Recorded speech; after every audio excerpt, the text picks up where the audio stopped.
What's going on, guys, and welcome back. The biggest card, quite literally, to ever come to Marvel Snap arrives Tuesday. The Blob is here, and he looks insane. We're going to talk about the best decks, combos, and overall, is he worth buying with your tokens or spotlight keys?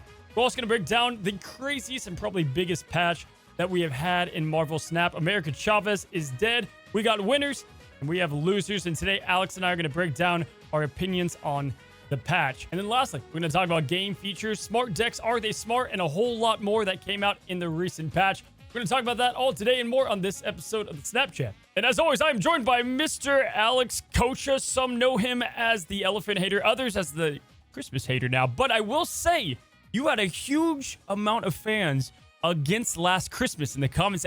I thought there would be a divide, and there definitely was a divide of Last Christmas lovers and haters. We have a big week this week in Marvel Snap, bud. How you doing? I'm doing great, Cozy. You're right. It's absolutely a massive week in Marvel Snap. There is so much going on right now. And I got to tell you, Last Christmas is absolutely terrible. I actually went back. I'm like, okay, maybe I'm wrong. Maybe I'm wrong. Maybe I'm being unreasonable here. So first of all, I'd never heard of Wham before until you had said it. So then I listened to the Wham version. I'm like, okay, this is way more chill and like better. That was much more listenable. And then I'm like, wait, what was the one that I keep hearing on like the store radios all the time? And it's definitely like, it's I think it's Mariah Carey. And that's the one I can't stand because Okay. like it has like behind way that. too much over singing and like chaos in it. And I'm just like, what is this? And so they kind of took like, I think the remake ruined the original for me. I'd never even realized the original existed. Yeah, listen, I can get behind any cover Christmas song. I'm out. I'm out. But I did see a good chunk of people want the holiday movies. So this is where we're kicking off this Snapchat before we get to the subjects, okay? Mount Rushmore of holiday movies. This should be a lot easier. I feel like this should be coming right up. There should be one that maybe you watch every year. I don't know if you guys listening, watching have a tradition. When I say Christmas movie, what's your first one, like off the rip? Oh, it's National Lampoon's Christmas Vacation. That's a good one. That is a good one. I thought you were gonna hit me with like the Die Hard, and we have to go into that whole conversation. Is Die Hard the Christmas movie? So that's the one. That's the one that you're watching. The feel good. So here's movie? the thing though, like I've always watched, even like when I was a kid, we used to watch with my parents and stuff like that. And for the last 5 years, we have never been able to figure out which streaming service it's available on. So this year, for the first time, my wife and I actually sought it out at like a Walmart or something and bought like the Blu-ray so that we actually bought a Blu-ray in 2023 because in Canada, no one was streaming it, or whoever is, I don't know. So we have it finally. So we haven't actually watched it this year yet. But in my house, I'll tell you what my kids love. And it's like, I didn't realize it was going to be an issue until they started watching Home Alone 1, the first Home Alone. That was my pick. Absolute god tier movie. That was my. First of all, I got to back up and say I was at Target the other day, and there's the DVD section. I was walking through there. I was like, who the hell's buying these anymore? Apparently, your boy Alex Coccia. Yeah, Home Alone is the number one on the list. I don't think that movie. There is a divided camp on Home Alone 2. Not a fan. Home Alone 1, incredible, very good movie. Probably, it might be my top pick. Elf used to be the top pick, but it's been a little oversaturated. I feel like there's been a lot of Elf, and like when it came out, I don't think anyone can deny that it was the most solid all around Christmas movie. But it's on every dude. They're playing that thing in like October now. They're like just prepping for the holidays. Yeah, I've kind of grown out of Elf. I'm not a big fan of it. Like, it's okay. Like, it's fine. My kids like it. It's funny. But Will Ferrell, like, it's like kind of grates on you a little bit after a while. Like, it can be a little difficult to watch over and over again.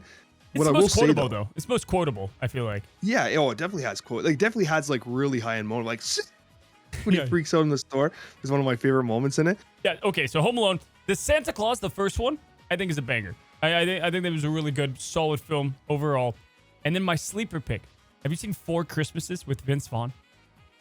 Oh wait, I think a long time ago. I don't really remember it though. Dude, it's Reese Witherspoon, Vince Vaughn, John Fav as like one of the brothers. It's a sleeper, big hit. Great if you like a couples retreat, which is kind of it's not that great of a movie, but it's good. It's like funny. It's a great like Christmas movie that's funny. If you haven't done it, that's my recommendation. But anyway, Marvel Snap. Let's get to it. We got a lot of news and notes. We got to hit buddy with the biggest possible balance patch that we thought we would. Me and you kind of stewed on it for a while. We're going into the last one of the year. My God, did it deliver as far as radical change. We're going to talk about the winners and the losers today.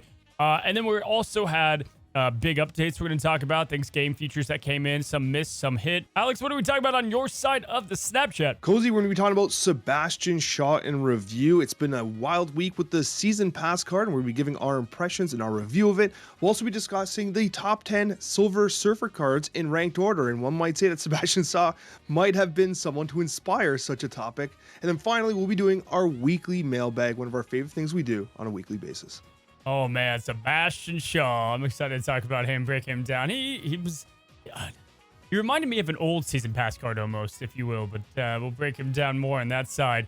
Over here, buddy, let's talk about it. Let's start with Blob. We're going to go to the patch review. We got a lot to break down there. I think the meta has been the most confusing it's ever been. I don't know about you, but really those changes that did happen as we go and dive more into those, they had radical impact, man. I was trying to find myself go to some decks that are no longer exactly viable. Pour one out for discard lovers. Let's start with Blob, though. Blob, for those that don't know, is a 6 cost. We don't get a lot of 6 costs in the game, but we have a new one. I think the last one was Eliath, and before that, I couldn't tell you. We have a 6 cost. He's a 4 power. On reveal, merge your deck into this. Not destroy it, not discard it, but merge it and gain its total power. Ongoing, it cannot be moved. So, Alex, it has both on reveal, both ongoing, and it is by far going to be the biggest card in Marvel Snap. Without diving into synergies, nothing, just initial impression, star ratings. What are we thinking? My initial impressions was about a 3-star. I think it definitely has potential, but I think that it has some challenges around the edges on how to actually make this perform. But at the end of the day, though, if you think about it, just having a big 6-drop, like a Giganto in your deck, and that's enough power. That's enough power to make him huge, right? Like, it's not easy to surpass even an Agatha-style stat line.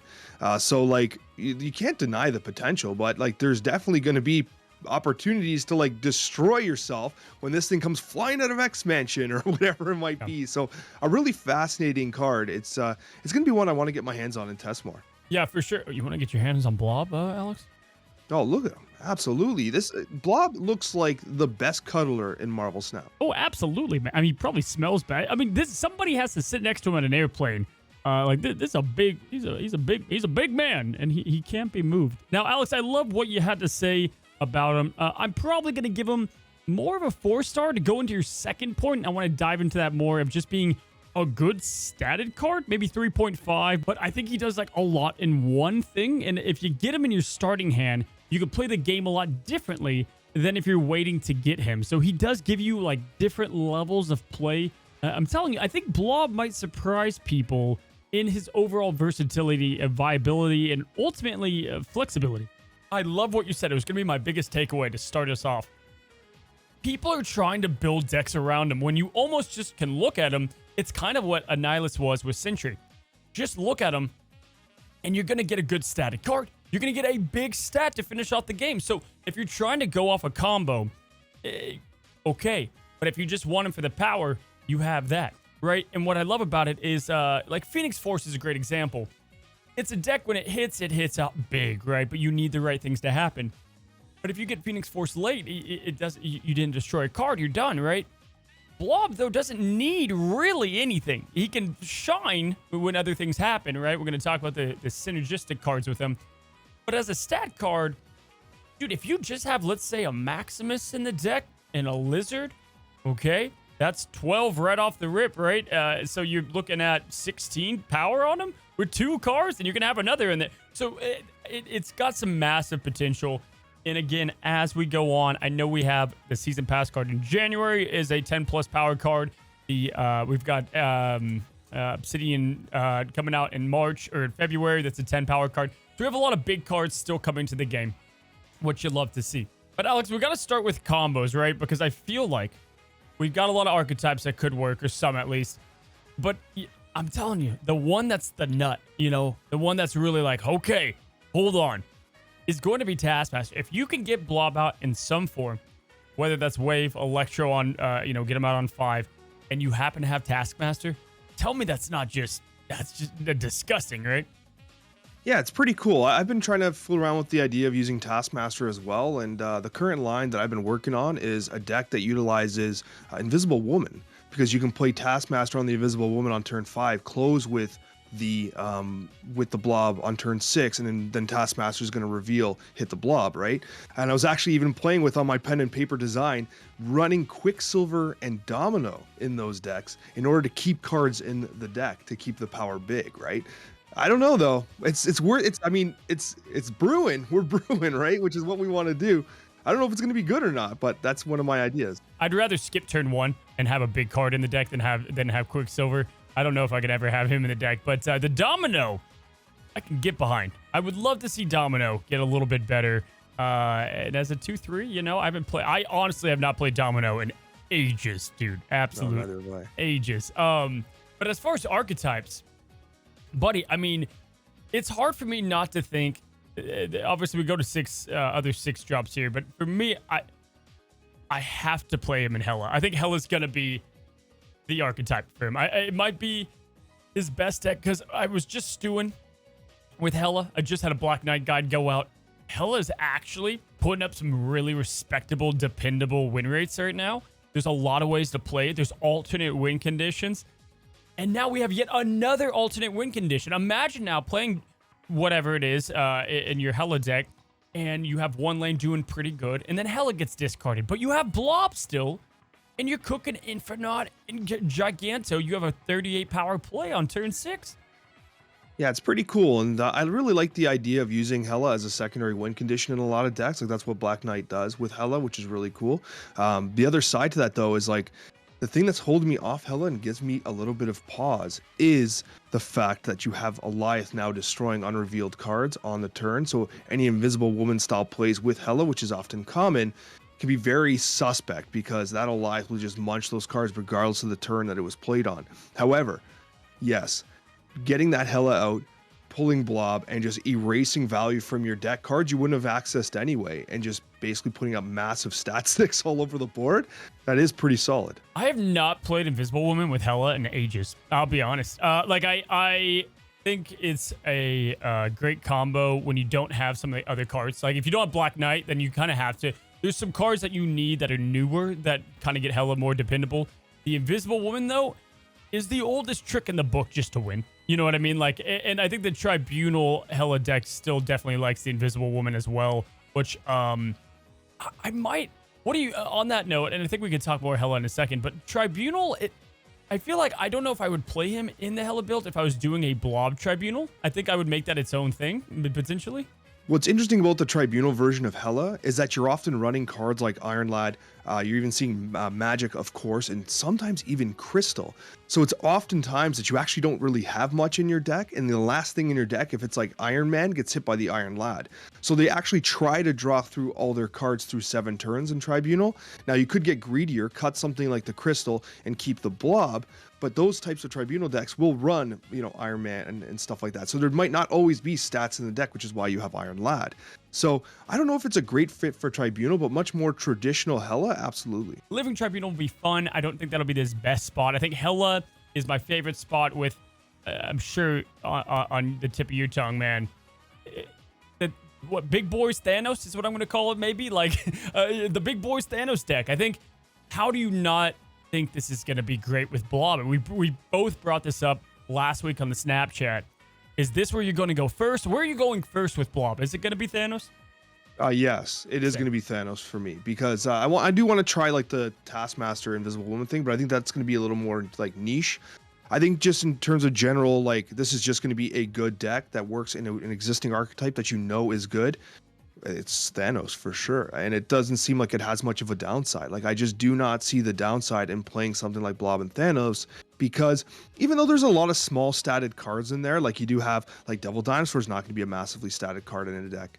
Professor X is not a massively statted card, but Thanos is, of course, right? However, it's nice as a secondary win condition because with the current lockdown Thanos shells, like you have I locked him down there and I do have Alioth, I can win with that. But if you need the stat stick and Thanos is sitting in the deck, then Blob just throws up huge points. Like why wouldn't you? And it clears out the entire deck. Perfect. And what people are missing about Thanos is you also don't have to play that way, right? Like, yeah, that's one way to play him. But the thing about Thanos, at his core, this is what Thanos does well. he plays 5 drops at a ridiculous rate. Okay, you have the Time Stone, you have Psylocke. And so if you go and we go to the 5 drops and we look at it by power, all of a sudden, this is the deck that I'm going to be messing with because you've got some big 5-cost drops. Now, maybe you don't go Red Skull, but I don't mind throwing in maybe a Doc Ock in there. You can have Arrow for, 9 power now, not bad. And all of a sudden, you're starting to get a bit more power kind of cooked up into the deck that you can ramp out dependently. And then also on top of that, obviously, you can get the Blob going. Heck, you could get Destroy Thanos. And, you obviously, Nimrod, like you said, not big power, but certainly Death. We love that. Hell, even Destroyer to a point if you can make it work. I think there's some interesting things with Thanos, and he's always kind of toted unique builds. This might be the biggest challenge of the most unique one that we're going to find. And I think overall, Blob is going to be played as a value card, as an alternate win condition. That's a fun card to play. If you enjoy the card that if you pull, you are going to win some games. Like, done. You've won the game if you get the Blob. I think Blob's for you. If you want the most consistent build out there, not sure. I think that's where people are going to go back and forth.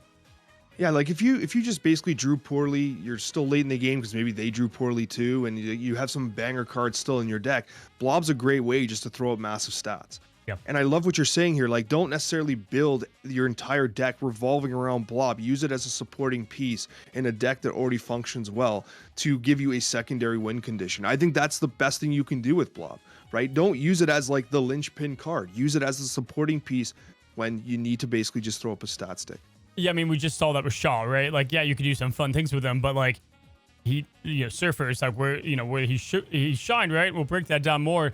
But that leads me to the next deck where I think this is a very nice complement piece to it outside of one play line. And I want to know if this play line's enough to not make it work, okay? Because I think a couple people are going to be shouting from the rooftops, all right? They're like, hey, Cozy, Alex, what about our biggest deck in Snap? It's been the most dependable big one out there. It's the Shuri Sauron deck. And I think it's fine because if you think about it, you've already had cards that belong in this deck with ongoing cards. Now, Sauron's going to neuter. But that's a good word for Blob. Blob's going to get completely destroyed by Sauron. He's useless. I think he loses all of his ability at that point, not just his ongoing. Remove the abilities from all ongoing cards. So yeah, he loses everything at that point. But my God, Ebony Maw, right? You have so many good cards in this deck, man. Outside of maybe Shuri and Sauron. Those are your 2 low ones, okay? What you want, you need to pull one of those anyway to win with this deck, right? Like, you're not going to be winning a Shuri Sauron deck without those pulls. And you have a new design around a Shuri deck. Is that enough to work? Are you playing Taskmaster? Are you playing this at all? You know what? I in my initial kind of like pen and paper designs, I ultimately ruled out Sauron base decks for the exact reason why you said. It's going to completely nullify the effect of Blob altogether. It's going to erase the text because of its ongoing ability. The result there is that it's a 6/4 in a deck that wants pure stats, and who do you cut for it? Like, those decks are so tight. They've been that is like one of the most traditional decks of Marvel Snap right now. We're going on a full year where Shuri Sauron has felt nearly the exact same since December, since the original changes to Shuri in the first place. I don't see where he ever gets cut because, like, I'll always take the She-Hulk version of Shuri over a Blob version because it allows you to kind of like skip turns, dodge Shang-Chi and stuff like that, be a little creative from that standpoint. But like, I don't see where Blob truly fits in there. I guess if we think about the play lines, this is what I'm trying to think, right?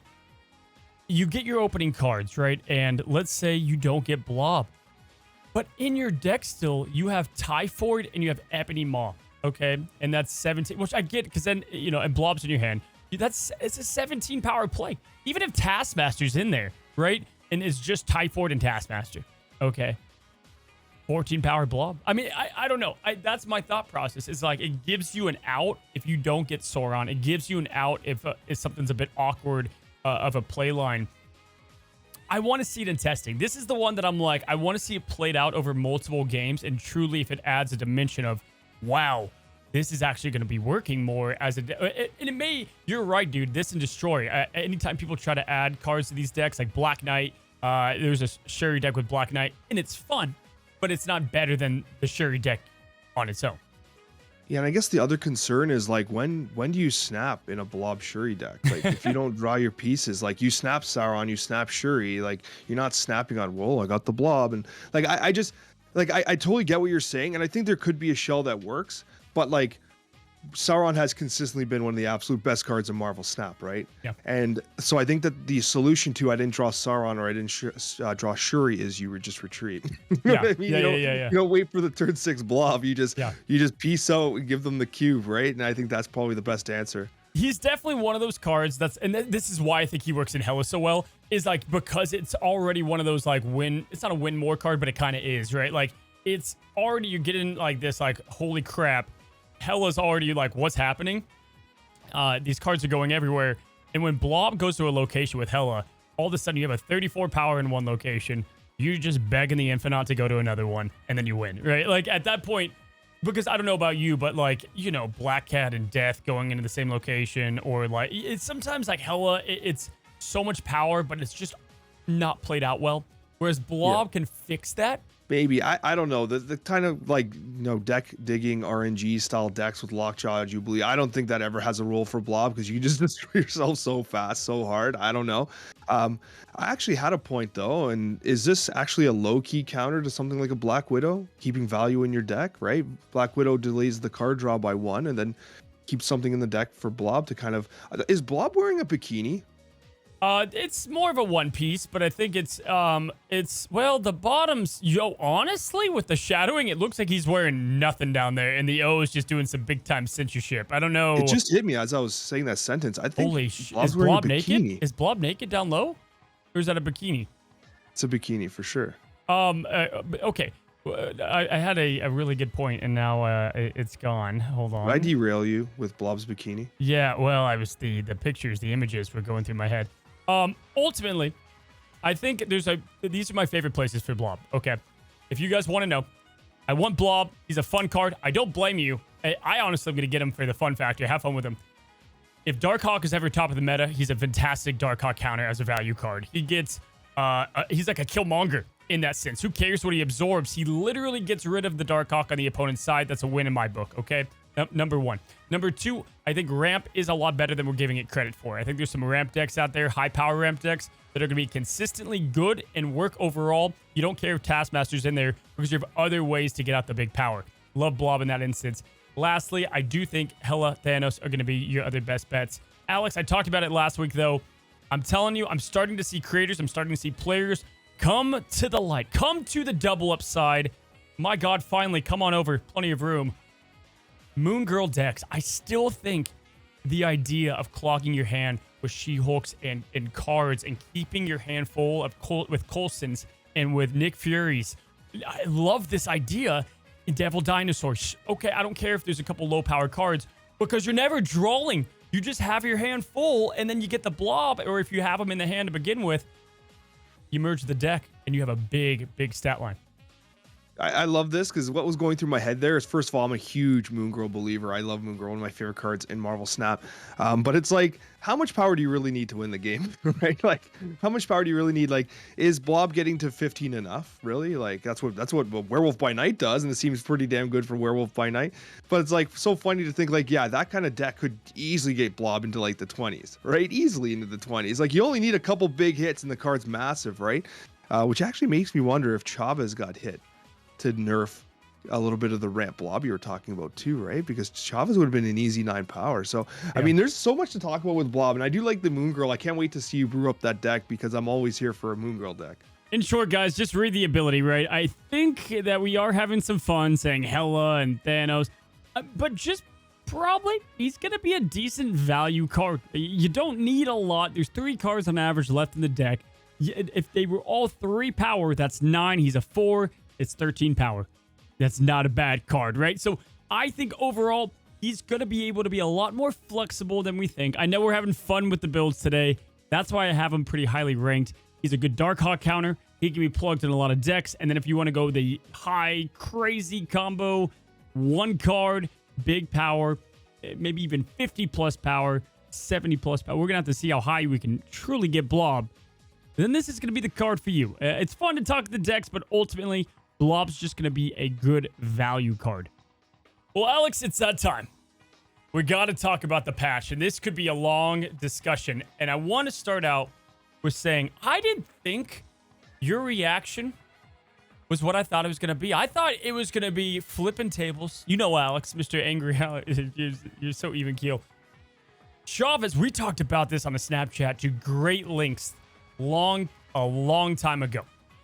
And it finally happened. And I think you could call it the biggest one, but you could easily say it's the most culture shock we've ever been with, like, what just happened?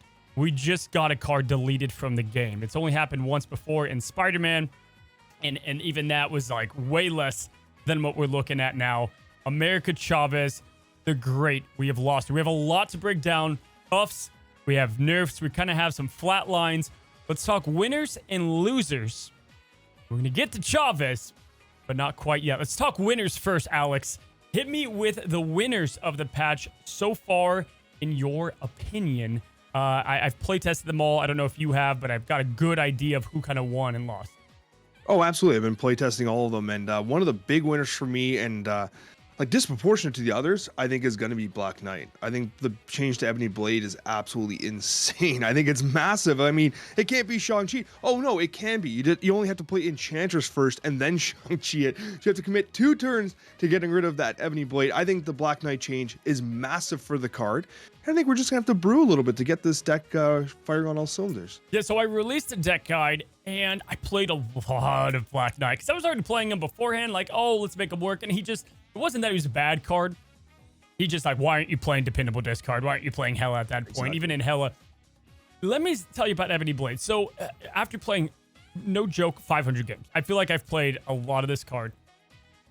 When you get it, it's disgusting. It's one of those cards that if I have Black Knight opening hand, I snap. It's almost at that point. If you don't get it, it's fine because you have other win conditions. It's like what we talked about with Blob. You can't go all in. You can't be like, this is how I'm going to win with this deck. But my God, people don't realize a couple things about Ebony Blade. First of all, guys, its new ability is it cannot be destroyed and it cannot have its power reduced. Shadow King, Shang-Chi, goodbye. But what people don't understand, Jotunheim, Death's Domain, they don't affect it. It's crazy. That, to me, to have a Luke Cage, which we'll talk about as a loser, in a card, in armor, in a card, is insane. It's unheard of. There's not a lot of cards in the game that you can play dependently and say, that lane's good. I'm going to focus on something else. I mean, it's truly awesome to play. It's a little expensive still, 4 costs. By far the biggest winner is the Ebony Blade, and this card needed it. They obviously, as we'll allude to, this card needed it. There's a Hela build out there. There's an Apocalypse build. There's a She-Hulk build. If you guys want to check those out, I've got one over on my channel. I'm sure Alex will have a guide on Black Knight here pretty soon. Black Knight is the winner of the patch. I would say probably one of the biggest winners. He's right there at the top as the biggest winner. The next one got a nerf, but I gotta say, we can all agree that the next biggest winner is probably Shadow King. And we will spoil the loser here. Take a PowerPoint all you want to. Luke Cage. It was... say what you will about Chavez. Luke Cage's was, to me, the most... like, what the hell just happened, right? Now, I can get behind... I was talking to my brother about this in great lengths. I can get behind what they're trying to do here, but I also don't love it, okay? I think area-wide effects, getting rid of that, is probably a good idea. Like, I think ultimately for Snap, you can get carried away with those area-wide effects. The fact that they just had this on a Season Pass card a couple months ago, to me, it's like, we have to have a little bit better planning than that, all right? And by a little bit, I mean, come on now. Like, let's... if you want to get rid of that effect, but then like 2 months later, it bothers me. We'll get to Luke Cage. But Shadow King, can you agree? I think Shadow King went up overall because of Luke Cage. The biggest counter is gone now. Yeah, Shadow King's definitely a beneficiary from the change to Luke Cage, and it's kind of interesting. Like, I'm really torn about it because I was always a Luke Cage believer. I always loved the card. I thought it was great. However, having these catch-all style effect cards, like what Mobius and Mobius did to cost reduction, what obviously Luke Cage does to toxic or debuff-based effects, it's just awkward when like the entire game state's dictated by a 2-drop. However, at the same time, making it location specific does still provide it with some value for something like in a Man-Thing deck, for instance. But it's like, now it's like, do I really run that 2-drop just for that one card? So is Man-Thing now just like a 2-card package again, and like even now more strict? Lucas, It's dead. just kind of awkward, you know what I mean? You know how strict it is, and how people, if even a PowerPoint goes down, that card's gone, right? Stature, whatever, it's back now. But you know what I mean? Like that card, it disappears. And Luke Cage, you not only have a small nerf, but a big one at that. It's hard not to talk about the losers. Maybe we should have started there. But yeah, Shadow King Ave was the winner.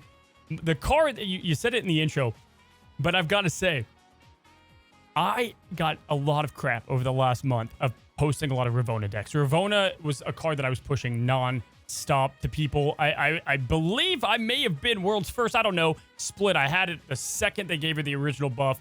I love Ravonna. I think Ravonna was a really cool card, and that people were lifting up Zabu holier than thou, and they forgot that Ravonna doesn't only affect near not as much cards, but more impactful cards at times. We're finally seeing it come to light. The Iron Man, the Mystique, playing both of those on the same turn. Ridiculous. I could go down a train. I was Warpath and Goblins. I love Ravonna, and her getting this, I was like, okay. It'd be like Devil Dinosaur in my eyes getting 2 power. I was like, great. It's a card I already play an extensive amount, and I have the most Infinity Ticket wins, or Infinity Conquest wins with her. Dude, Ravonna, great win, yeah? Yeah, oh, huge. Miss Marvel elevated this card massively. You're thinking, Alex, that doesn't make sense. Well, yes, it does, because the Miss Marvel shells worked so perfectly with Iron Man. Worked so perfectly with Mystique. Why? Because I can put Iron Man in a location. It'll double the Miss Marvel effect. I can Mystique the Miss Marvel. Iron Man's dealing with that. Ravonna's throwing them all out cheap. It's so good. And all the disruption. Now, the disruption shell's a little trickier now with the Nihilus starting to grow up, because now you're like, hey, I'm going to throw over a turn 4, the Hobgoblin. They're like, hey, guess what I have on turn 5, right? So that shell is kind of being pushed off to the wayside. But the ongoing shell with Ravonna, it's just so good. This might be the most slept on card in Marvel Snap. If you're listening to the Snapchat right now, which, well, you are, because I know you are because you're listening. But if you're listening, you got to try Ravonna. It gives both of our recommendations. This card is being absolutely slept on in the game. I would personally get Ravonna over for several reasons. One, because she's Series 4. I would get Ravonna over Black Knight all day. Ebony Blade. No question. I think that it's ultimately a much better card. I think you will be able to use it, and it's cheaper. Both, that's my opinion. You know, you could have your own there. But Kitty Pryde is also a winner. Small one at that. We don't have to go into her too much. She got a PowerPoint, but Elsa went, down. So, I don't know, kind of a wash there. I've got a winner that I think people are going to be surprised after playtesting her enough. Do I think it's the buff she should have gotten? No. Do I think ultimately I land on it being a buff? Absolutely. And I'm surprised I'm saying this, but I really played a lot of Arrow. Bro, I love how she plays now. I absolutely love that it pulls the last card. I cannot tell you how great she is at Disruption now. You can pull Dracula into a Warrior Falls. You can pull Miss Marvel out of the middle location. It's a card now that went from you need priority to who cares, and I love that about her. And she got a PowerPoint. People are sleeping on Arrow, even though she's still not insane. I only had a couple games with her. I didn't dip that much into Arrow, and I felt that the effect was a little more lackluster, but maybe I didn't see those particular examples that you're citing, right? Like, I didn't have a chance to Warrior Falls of Dracula, which I would have been salivating over, honestly, right? So, like my experience, I maybe put maybe 7 games in or something, like relatively low with Arrow. But at the end of the day, I did feel like I kind of missed the old effect a little bit, but I'll take the extra power. So the other thing I like is with the old effect, you knew exactly the plan you were doing, but Wave already got nerfed. All the other little things that you could have done with that old effect were starting to die. And what I like about this is with the old effect, one of the most common things I did was I put a card where they don't want it. Well, you still do that, right? You could still do that even without priority. You could fill a lane completely if you pull the last card and they play a new card on that lane. So there's new disruption. It's not perfect. It's not great. I hope they tune her up a little bit more. But I do think she's a winner overall. Mind Stone, we'll be quick on it. I wanted to ask you, do you think overall it's a win or a loss for the drawing a 1-drop? I think it draws Nico, right, in those decks, which ain't Yep. bad, right? But the thing is, Nico doesn't draw cards. Well, it doesn't always draw cards. Sometimes it does, right? It doesn't always draw cards, which obviously the other stones did for the most part until Soulstone got destroyed too. Never mind, Yeah. I take that back. So yeah, I think it's fine, but I think that I think it's the Cull Obsidian is going to care about Infinity Stones, and they're probably taking this, making this change in order to better prepare for perhaps the random generation of Infinity Stones at just in the game in general. So it probably just had to be done. The winners of Marvel Snap, Alioth got nerfed. Alioth is not a winner, but the people are. Do you think this had a big enough impact on Alioth? I can tell you the play rate went down a lot. There's been a couple games that I easily did win. He is still played in decks that want priority, but if that's the whole niche you're going for, I think that's okay. Where do we land on Alioth? I think this is a fair change. I was actually really surprised to get see that Alioth got nerfed the way it did. I was actually really surprised to see Alioth get a text and a power change. I was not expecting that at all. I actually didn't expect Alioth to get touched up anyways. But however, I do think the text change makes a lot of sense because I felt it was frustrating. I know getting the unrevealed cards getting destroyed is a really frustrating effect, but for me, it was even worse when I had earned initiative and I still got punished, right? Even though I'd play Dr. Dooms and try to make the most of the Doom bots and stuff like that, it would bother me if I had like a Hulk in a She-Not deck. And that Hulk just got deleted even though I had initiative the entire game. I do think this is a fair change. It's good to see the play rate go down because if the play rate goes down, the impact and your ability to gain cubes on Alioth will actually increase because when you do hold initiative, and you do play that Alioth, it might not be something that people are expecting. So I do like the change overall. I think that it destroying unrevealed cards is a interesting effect for Marvel Snap. And as long as the play rate goes down, I think it's a healthy thing for the game. The two biggest losers is not even Chavez at all. I actually have Luke Cage at the top of that list, followed by Elsa. The Luke Cage, we kind of just dived into it. Of course, I think his play rate goes down a lot. His stats should have been way better. If he just has this effect, he should have gone to another cost with his old effect. There's a couple other ways to handle him. I didn't love this. I think this felt bad overall. Elsa, though, Alex. This is where it's a slippery... Okay. And I don't think we're done yet. I think, Miss Marvel, we could see Loki get adjustments. Who knows? We got to be better with the Season Pass card change because they are direct. You say what you want about the value for Season Passes. I get that. Elsa wasn't even being played last season, man. I was shocked. I was shocked by this change. This one to me was the most like, what the hell just happened? Why? Like, I read the paragraph and then I read it again and I was like, I don't, outside of wanting to get rid of the universal effects, this one I didn't like at all. No, this was I think a huge whiff from a balance standpoint because first of all, always it's worth noting that these patch changes are done like locked in around like Thanksgiving. I think was the information we were given. So it's like well in advance of the actual patch because of the approval process. So Elsa might have been more relevant there. However, what I will say is that the Elsa I feel like is a bigger loser than Luke Cage. I still think Luke Cage might see some play in like C3, which obviously Ravona has something to say about that. But Elsa, I feel like is just borderline unplayable. Like I tried playing Elsa and obviously they made it so it's only restricted to one location. It just felt horrible. Even small things like the way cards resolve into it to get the buff, like a Spider-Man won't get the buff now, which is kind of interesting and weird because it fills the location, but it moves, so it doesn't resolve in the location. Like there's these weird interactions that like I'm not a huge fan of, but I feel like Elsa got completely destroyed. They're trying to make 2 costs not as important, and I understand that. That I can get behind. We were in an era of 2 costs being ridiculous, but at this point, she's a 2/5. You can make her better than that if you have move cards, but you also are committing into one lane, so you're giving away your game plan, right? So, like, it's just an awkward card. It's another one that I think should have moved to another cost if that's ultimately what you're trying to get done. I don't like it. This one I do not stand behind. There have been ones in the past I'm like, no, I hated this, and it made sense in the long haul, like Quinjet. Okay, so who knows? I'll stay tuned on that one. But as far as, like, my opinions on this one, I'm not loving it. I do feel like we definitely killed this card way too early. Especially of a playstyle that was really fun. I really liked how Elsa played in the game, Alex. So definitely a bummer to see. We have one more OTA. Maybe it's not too late. Chavez. So Chavez, buddy, should she have been nerfed and the effect? I think that's a whole nother conversation too that we've already talked about to some extent. I'm going to give you the floor here and then I'll say my comments on the Chavez. So my first impression was that I was super disappointed to see Chavez get changed because I thought that it hit the card pretty hard. But then as I kind of slept on, I was like, wait a minute, what is my actual, what do I want from Marvel Snap? I want Marvel Snap to be the best card game it can be, right? And when you read through what Glenn had said in the patch notes, it's like, you know what? It makes sense. It was a very restrictive card from a deck design perspective. It was a card that like literally just added a percentage chance to draw earlier.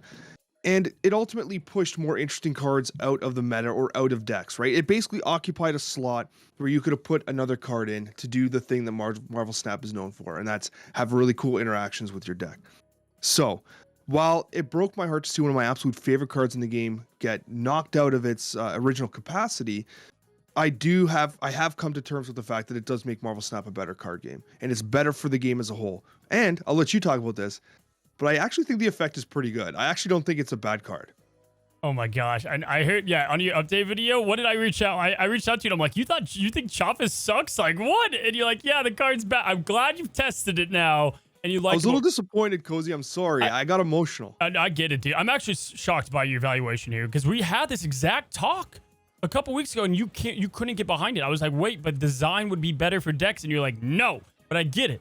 I get it. Because if Arrow, like if I could have had picket signs for Arrow before she got nerfed, which was terrible for the game, probably, I was like, you know, leave her alone. I love Arrow. So I get it. It's hard to separate the heart and the head. What I hate are two things. Number one, discard. It pains me. It pains me to see what they did to discard. They should have come out with either an additional effect, a new card, something to help that out. They did Black Knight. I get it. But you have people that have been playing this game for legit since February, or people that just got MODOK. There are more people than you think that played Dependable. In fact, it's one of the most played archetypes in the game, and this really hurt it. The stats aren't bad with this Chavez actually in there. Funny enough, Chavez has been played in there still as a decent play with like Swarm and whatnot. For me, I'm good with the change. I like the effect. If this was a new card effect, I actually love it. I'm like, I would get this card immediately. But if I'm a player playing Marvel Snap, and I come back to the game, and you want to avoid culture shock as much as possible, I think I was most shocked, and it's still, I can't adjust my eyes to it. I'm not making her a 6-drop that does something different. I think they should have kept her at a 6-drop, because that's the Chavez we know, and it makes sense. Well, now what that is, and you can't do something. I was like, wait, what if you do, like, if you discard a card, Chavez is then the top card, and then you have to have it in, but then if you get her in the opening hand, it makes it worse, but at least you have a way to... That's kind of what I was thinking at. Like, okay, maybe you can have... But making her a 2-drop to me felt really weird. I didn't like that at all. If that makes sense. Like, the effect's really cool. I love it. I think it's great. I actually think she's a good card. For those that haven't played her, she's good. She's a good stat card. But it makes me sad that she's not a 6-drop. And it's culture shock. It's a lot of culture shock. Overall, I'm sad to see it for Chavez. It makes Marvel Snap a better game. I think in 6 months from now, we're going to be like, thank God that's changed. Because I love that I was making a Zabu deck. I love that it's not an auto-include anymore. I don't know about you, but it's not. You have new room to experiment, no? Yeah, you do, but at the same time, I think Zabu decks are now worse because that Chavez has been changed. Like, those cards that you needed to have at certain stages of the game, like, that, I don't care what anyone says, that 5%, I felt it.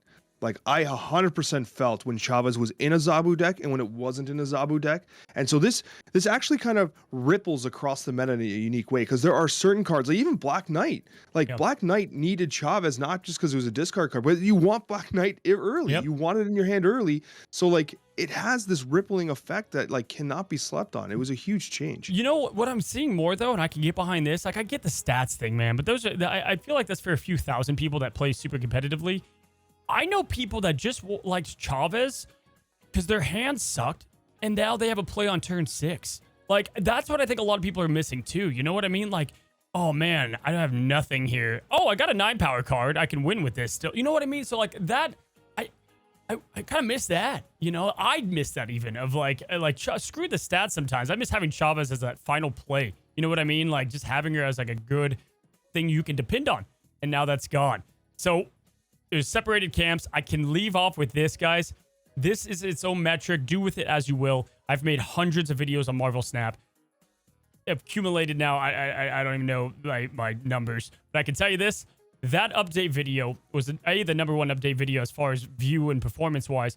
But it was the most likes I have ever gotten on a video in my entire channel history outside of my #1 video that has 300,000+ views, and this only had a third of that. The most likes, the most well-received, at least in that format. I don't know if that speaks to the video or her or the update as a whole, but I think the angriest people are always the loudest.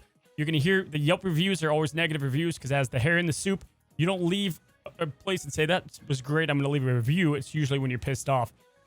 That's my thoughts on kind of the overall update, if that makes sense.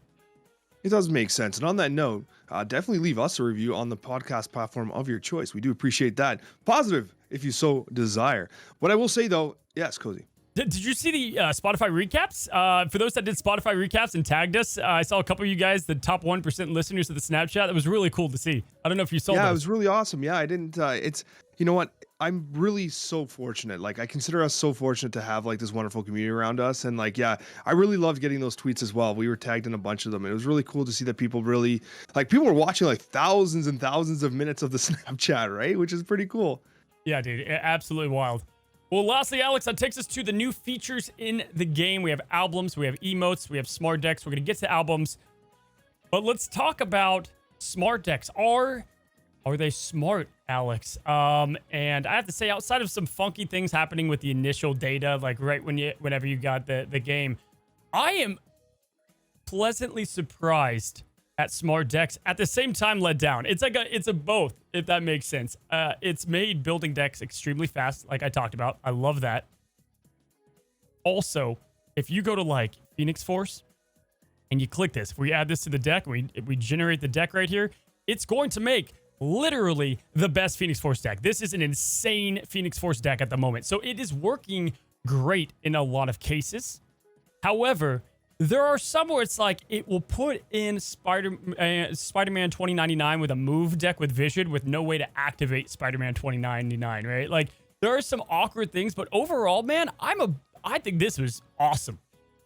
Yeah, it's a great feature, 100%. I think that it really helps a lot of players out there. And I think you're right to say that like 90% of the time it hits it pretty well, but just that 10%, like it'll do something that just like, you're like, hey, that doesn't really make much sense, right? Like actually you just did a high evolutionary shell, right? And this version has Leech and She-Hulk, but like in the past, in my video I had done, it was generating a Abomination based deck with like borderline no way to actually activate Abomination. And like you just take Abomination out and you add Leech and the deck is infinitely better. But like players that don't really know the meta might not pick up on that and might play 30, 40 games of that deck beating cubes, being like, wait, why is this Abomination never actually doing what it's supposed to? Why is it never actually going out cheap, right? It's only ever discounted by 1 or 2 because of Cyclops, but that's actually not that valuable. And sure enough, it's like, well, that's because the deck is kind of, you know, it was auto-generated and it kind of messed up the data a little bit. Yeah. However, I have been pretty impressed with the results. It's impressive. It legit, this kind of tech is really cool to see, and I think it's only going to get better. Like a good one is like Ravonna is, if I had to guess, it's going to generate Cerebro Ravonna. And oh, dude, it did negative this time around. Thank goodness. It was trying to push Cerebro 3 Ravonna, which is fine, but it's nowhere near the. Actually, this is close to my deck that I put out not long ago. It's nowhere as good as negative Ravonna or the Iron Man Ravonna. So there are some inconsistencies with it. There are Easter eggs too, which are really cool. I don't know if you've noticed this, man. The other day, I was like, man, I wonder if there's like a hidden move deck that we just don't know about as a public. So I went over here and I was like, Doctor Strange, his buff was huge. So I go to Doctor Strange, and when you click autofill, it says, oh, this one says Ego's gonna love this deck, but it says Strange Soul Infinite Opportunity. Like sometimes it'll quote sometimes with that. But here's a good example. Doctor Strange, you can try to force it to make a move deck and it'll make you the Phoenix Force deck. So like, which I get, right? But it can let you down a little. I think it's a win though. I honestly think I'm impressed overall. It's great. And what it will have, like, we have complete collections, right? So for us, like, we're able to evaluate from a standpoint of like, is it actually generating the proper meta list? Is it actually creating the decks that actually give you the best chance to win? And for the most part, it's pretty good. And you change 1 or 2 cards, sometimes only really just one card, and like you got a list that you know is highly competitive. I'd be interested to see more feedback from the community in the comments about like whether or not with their limited collection sizes, if it's producing good results. Because we get to evaluate it from like a collection complete standpoint. Someone at 2,000 collection level, I'd be very interested to hear their results thus far. Yeah, like just then I tried to do Iron Lad 3 times and it put him back in the deck. Like I was trying to see, oh, if I don't have Iron Lad, but for me, I can't because I've got all the cards. So smart decks, great starting point. Really cool. I would suggest, if you haven't already, is like put together combos you like and then press the button and see what comes out, and at least get an idea of like, oh, these cards can work well together. Cool feature overall. Let's talk about albums, man. A word I always say, albums. I call albums. I don't know why. This, I had a tweet on this that I think got a lot of exposure in the sense of I was disappointed to see the biggest whiff of what albums are. At the end of the day, they're free rewards. I love that. That's great. I think in the future, they're going to be a lot more and there's going to be accessible. And to my understanding, there's going to pretty much be albums for all the variants. So they would all make sense in the long run. But opening day, you got to get people excited. And it was sad to see that they all required new purchases of cards. I was really disappointed with the albums. I'll be honest with you. Very disappointed with the albums. They were touted as a feature, but they weren't really a feature for the players. They're more of a monetization tool for, you know, the publisher and developer, right? So it's like, for me, it was kind of disappointing to see what it ultimately came out as. I'm someone who has spent, you know, a lot of money on the game, and I'm not even close to finishing any of these. And it's fine to have like something that you can kind of progress through in the end, but like, we literally joked about having a Venomized Baron in like these things where like you're never gonna want to buy this variant for 1,200 gold, and sure enough, there is literally a Venomized Baron in the collection for Venomized villains. I don't know. This feature was pretty heartbreaking for me. I had high expectations. I listen. Call me a whale, whatever you want. I just don't want to engage with it. Yeah, I wouldn't give up on it yet, though, is my thought. I mean, I went off on them, dude, on a tweet. Like, I thought this was just a bad take. It's as easy as this. They should have done, staying hip is a great example. You need 12 Dan hips here, the ones that they have down, and you get rewards on the side. Great. Make those numbers 3, 6, 9, 12 way higher. I don't care what you make them. I don't know what the numbers are, but you can have any Dan hip. Any Dan hip variant gets that number, and then you get the reward. That, and same as Venomized, and same as Jim Lee, instead of specific ones, that's the easy fix. It's not that complicated. These albums right here are fine as like mid-tier albums. Like, who cares if Baron Mordo's in there? I think it's fine, right? But there needs to be easier to accomplish ones at that. They need to be either shorter in number, they need to be easier variants to get, and easier, like even in a marketing standpoint, right? It makes no sense. If you want to get players on a feature, you should make an album that's cheap to get into and be like, oh, this was cool. I get an emote, and then they're encouraged to get more, whatever that is, right? But they don't. They just went right here. Launching with 3, and specifically these 3, was a huge miss. I think if there are 50, Alex, right, and there's all these different rewards and emotes and things that you get, and you get credits and spotlight keys, and all of your album or all your variants make sense in the long run, like, yeah, of course they're going to make money from this. Like, I'm not shocked behind that feature.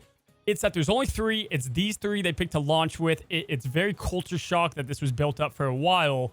Does that make sense, right? Like, ultimately, if there's more albums, I think it's a good feature, and I think how it works is fine, but the implementation definitely whiffed. It's mind-blowing to me that there's not like 6, and there should be 3 here, which are like pixel ones. Like Pixel X-Men, Pixel MCU, Pixel whatever. You're collecting them anyway, and like in these caches or whatever. That would have made way more sense, because those are free-to-play, like you're able to complete those free-to-play. It kind of bothers me, honestly. Like this, like I don't want to sound negative, but this feature kind of rubbed me the wrong way. Sound negative though. Sound negative. That's why I popped off on Twitter. I think overall it was a miss. Emotes shouldn't be the last slot. They should be maybe the second slot to give that out. Collections is about collecting rare pieces. If you have a base set of Pokemon cards, you know it's rare. That's awesome. If you have the newest set, you're like, cool, you know, whatever. You need to have rare stuff in there, but you have to have easy to obtain things as well. And that's my ultimate issue with this.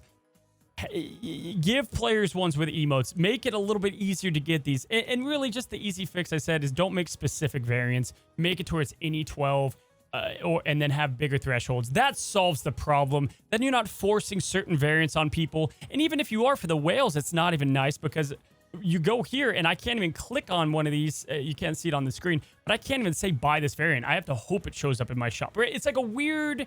That all didn't land. I agree.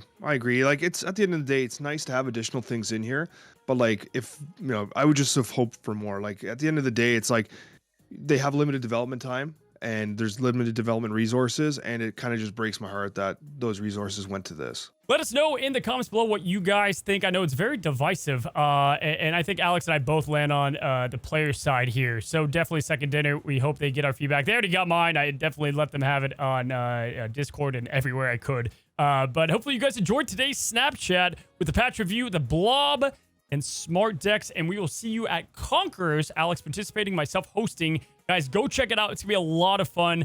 I'm just absolutely pumped for it. It'll be live on Twitch on the official Marvel Snap channel.